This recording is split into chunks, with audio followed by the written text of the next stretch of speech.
I'm 78 years old. My name is Daniel, and I've reached the age where the truth doesn't wait politely anymore.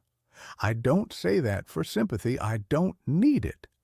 I say it because when you get this old, you realize how little time there is left to explain what actually happened to you. I've spent most of my life being considered a good man, reliable, present, useful, the kind of man people could count on. And it took me almost 8 decades to understand that in trying so hard to be there for everyone else, I quietly stepped away from myself. If you're younger than me, listen closely. If you're my age, take a seat next to me. Today, I want to tell you about the things that don't leave, the things that stay when the house is quiet and the phone stops ringing. I'm telling this now because I don't have the luxury of postponing honesty anymore. These days, my mornings are slow. They have to be. I wake up before the sun, not because I want to, but because sleep doesn't hold me like it used to. The bed feels bigger than it should. The house creaks in places I don't remember creaking before. I make coffee for one. I still use the same mug I've had since my 40s, the one with a small crack near the handle. I keep meaning to throw it away, but I never do. There's no rush anymore. No one waiting for me to finish breakfast. No schedule that depends on me. That's when the thoughts come. They're not loud. They don't attack.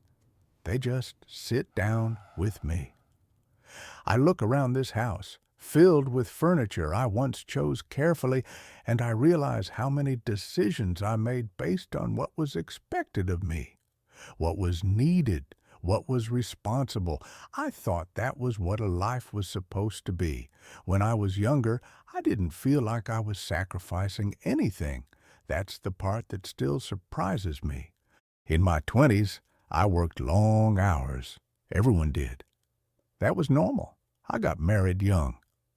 Not because I was pressured, but because it seemed like the right next step. She was kind, dependable. We made sense on paper.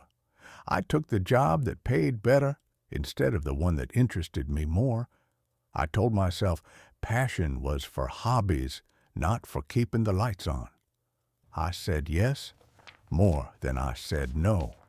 Stayed late, filled in, covered shifts, picked practicality over curiosity. It felt like it didn't feel like loss.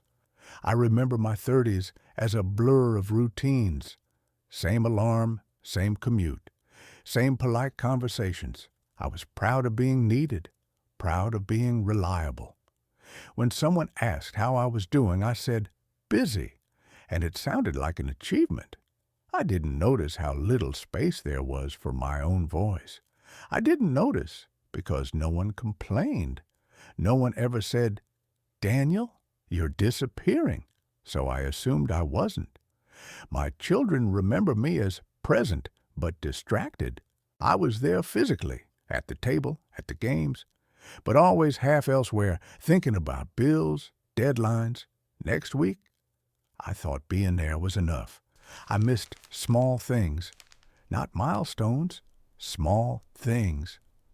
A story that didn't get finished, a question answered too quickly, a moment where I could have stayed quiet and listened, but didn't. I told myself I'd make it up later. There would be more time. There always seemed to be more time. My marriage didn't end dramatically. No shouting, no slammed doors. It just thinned out. Conversations turned into logistics. Affection became scheduled. We became very good at managing life together and very bad at sharing it. I thought stability meant success. I thought that if nothing was breaking, nothing was wrong. That's the danger of slow loss. It doesn't announce itself. It settles in quietly, like dust. By the time I noticed, we were strangers who knew each other's habits. When she got sick, it wasn't sudden. It was gradual. Doctor visits, medication lists. I took care of everything, appointments, insurance, meals. I was excellent at being useful. But there were things we never said, and once the chance passed, it passed for good. After she died, people told me I was strong. They admired how I handled things. They didn't see the questions that arrived afterward, the ones with no answers left. I kept busy.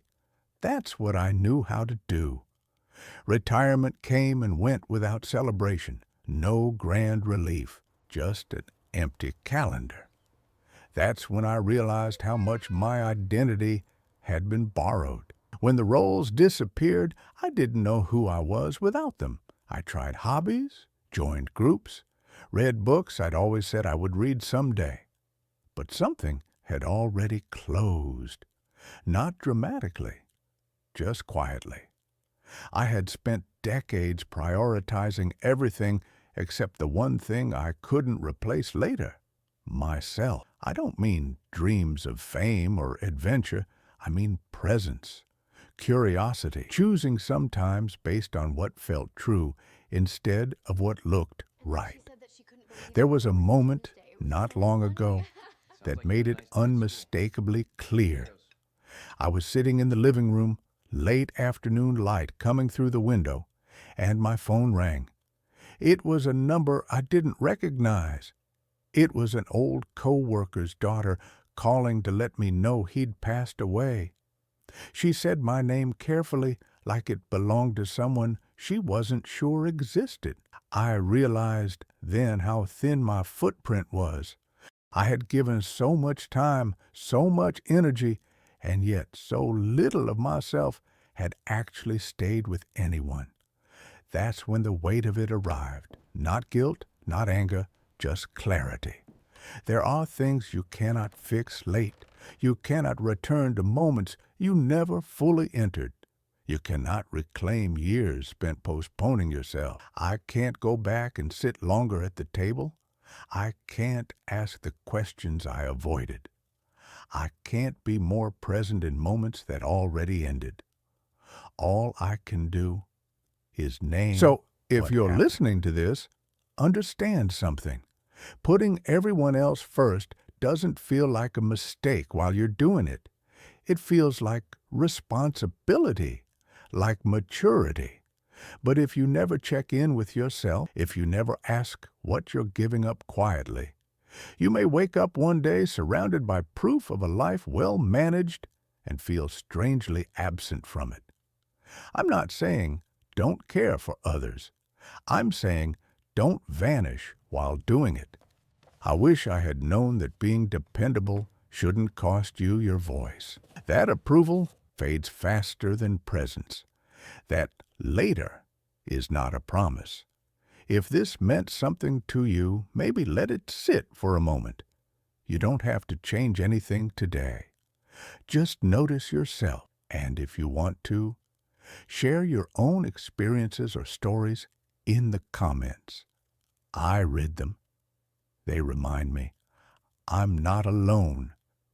If you'd like to hear more reflections like this, consider subscribing to the channel. You can like the video. Share it with someone who might need to hear it.